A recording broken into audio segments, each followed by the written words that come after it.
Hey guys, what's up? It's MatchPoint here, and in today's video I'm going to be giving you an Ultimate 2020 guide for the newly released Ace in Rainbow Six Siege. So if you do find this video useful, consider dropping a like on the video. And if there are any topics that you would like me to cover next if you are struggling with them, make sure to comment them down below so I know you're interested. If you do have any questions about the video or about Siege in general, then make sure to let me know about them when I'm streaming on Twitch on Mondays, Wednesdays and Fridays, or in the Discord, and there will be links down below. If you are new around here, welcome, and I hope you enjoy the video, so let's get on into it. Ace is going to be coming to Rainbow Six Siege with the new season, Steel Wave. In this video I'm going to be giving you everything and more that you need to know about Ace. We're going to be discussing his loadout, his ability, his roles, and as well a lot of other useful tips and tricks for Ace along the way. And all of that and more is going to be coming your way. But first, let's start off with Ace's loadout. For Ace's primary weapons here, he is going to offer you the AK-12, which is going to be an assault rifle, or the M10-14, which is that shotgun.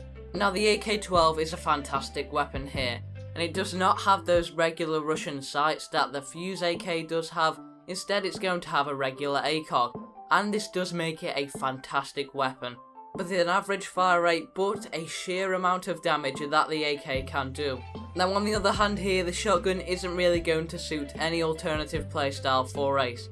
I would highly recommend you to take that AK, as it is going to be serving you a lot better for your purpose as Ace.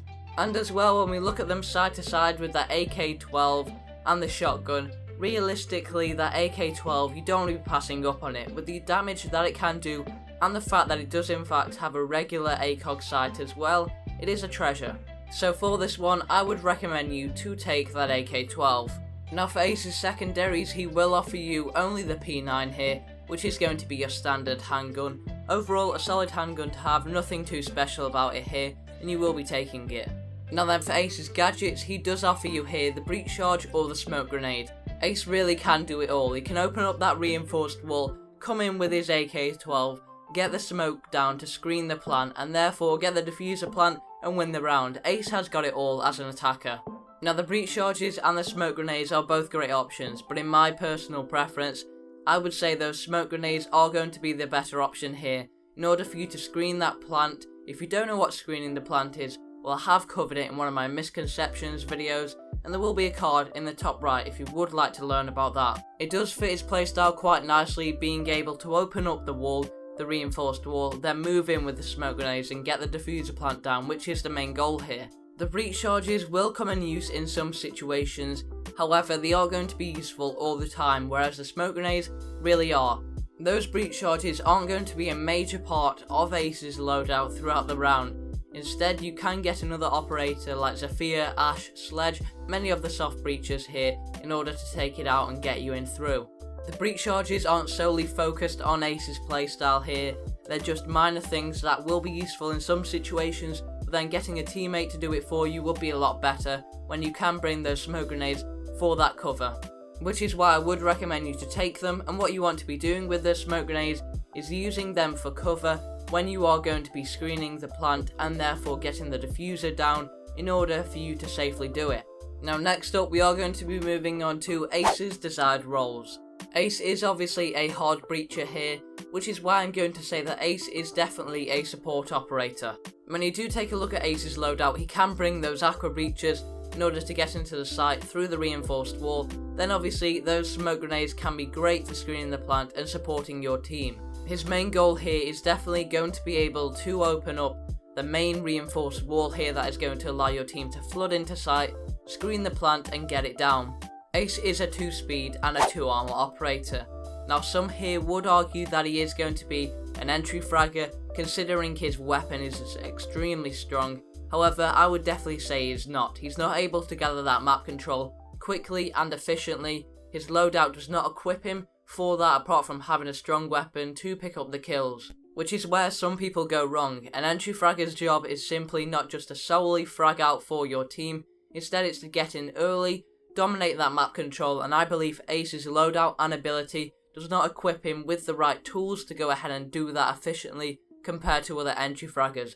Which is why I'm going to say he's a support operator and I'd recommend you playing him in that playstyle. Now next up, we are going to be moving on to Ace's ability. Ace's ability is called the Selma Aqua Breacher. He does have 3 of these that he can bring with him, and they tear down the reinforced walls. Now how this will work is if you place it down, what it's going to do is it's going to move in 3 stages. The first one is going to break a little bit of the top open, then that gas canister, what it looks to be, is going to move down to another stage, break that one open, and then the third and final stage is going to break another bit open when that gas canister does move down. Now what this does create is a vaultable hole. You can very easily vault through this or even crouch through this as well, and that is simply with just using one of them. Now he is not simply just a better version of Hibana, as Hibana can open the hatches in one go. However, Ace has to use 2 of these aqua breaches in order to get that hatch open, meaning he isn't going to be as quite as strong as you might think he would be when dealing with the hatches. Ace is also the first hard breacher to be able to take out those deployable shields.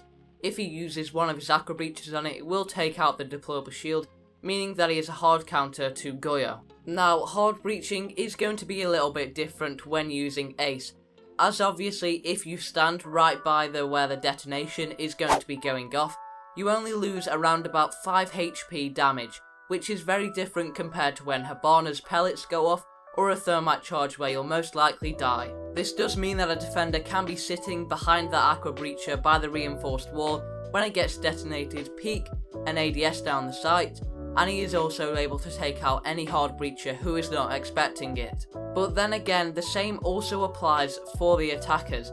If a bandit was to go ahead and start bandit tricking, the attackers could try to get in the way of this by using a grenade, for example, tossing it over once that first detonation has gone off by the aqua breacher in order to stop it.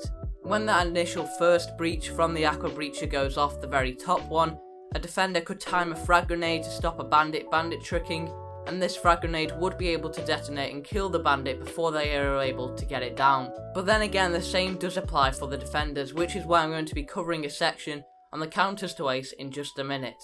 Now if you want to open up a larger bit of the reinforced wall and pretty much open up the most of it, what you can do is if you are in a garage, for example, where there is a large reinforced wall, you can correctly position 2 of the aqua breaches, the Selma aqua breaches, in a correct position in order to time it and position it so that the whole of the wall is opened. There will be an example of what this does look like on your screen right now. Now I am going to be covering the counters to Ace. Now there are quite a few counters to Ace and I'm going to be covering them for you. Now first of all, we're going to get the basic counters and the standard hard breach counters out of the way, such as Bandit, also Cade with his Electro Claw, and as well Mute jamming his device. Now there are a few other counters to it, and a few you might not expect, and this is going to be because Ace's ability doesn't detonate straight away like Thermite and Hibana. Instead it takes a bit of time for it to create a hole in which the attackers can get through.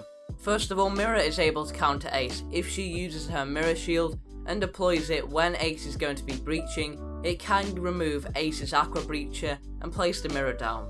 There will be examples and clips of this on your screen for all of them. Now because it takes quite a while for that charge to detonate and create a hole for the attackers to get through, operators such as Maestro and Mozzie, if Mozzie hacks a Twitch drone and they are late to go and hop on that Twitch drone or late to hop on their Maestro camera to take it out, this isn't really going to affect it. The same applies to bandit tricking.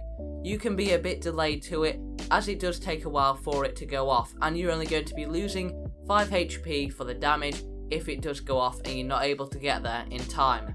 If Mozzie or Maestro is late here, what they can do is simply hop on it a few seconds after because they're late to get to it, and take it out then, because it's not going to have made that full hole that the attackers need yet. As well, it's very easy to counter it with a C4 or impact grenades, and simply throw and toss them over as soon as that first Aqua Breacher has gone off and set off that little hole. And as well with the C4 you may even pick up a kill. I am going to be covering more tips and tricks for the new season, so make sure you do stay tuned for that. And that is going to be it for today's video, guys. I hope you have all enjoyed. If you did or you found this video useful, then make sure to leave a like on the video and subscribe for more tips and tricks like this, and I'll catch you guys in the next one. Bye bye.